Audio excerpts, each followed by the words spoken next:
নমস্কার বন্ধুরা, এস মল্লিক পিজিএন লাভার আপনাদের স্বাগতম। আজ সব মাদিদের চান দিয়েছি।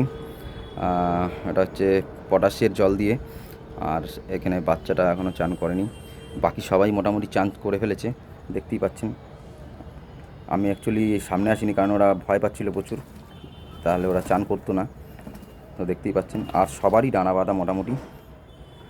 আর ডানা বাঁধার একটা কারণ আছে, কারণ আমি পায়রা এখন উড়ান শুরু করবো, কারণ শীতকাল চলে এসছে। আর শীতের মধ্যে এদের আর খাঁচার উপর বসিয়ে রাখার সুযোগ পাবো না, কারণ এরা ছাড়লেই উড়া শুরু করে দেবে। আর যখনই নামবে নেবেই খোপে ঢুকে জল খেয়ে বসে থাকবে। তো চালের উপর কোনো রকমই বসে থাকার সিস্টেম নেই। আর খাঁচাটা আমার নতুন, আর এরাও আগের খাঁচা উড়েছে, এই খাঁচা ওড়েনি, তাই একটু বসানো জরুরি। কারণ আমি এদের ছেড়েছিলাম, ছাড়লেই উপরে উড়ে যায়, উড়ে গিয়ে 3-4 ঘন্টার আগে নামে না। তো একটু প্রবলেম হয়ে যাচ্ছিলো, তাই সবার ডানা বেঁধে দিয়েছি। আর নতুন কিছু বাচ্চা আছে, তাদেরও ডানা বাঁধা আছে। তো একবারেই সব শুরু করব, আর সবই আপডেট দিয়ে দেবো বন্ধুরা।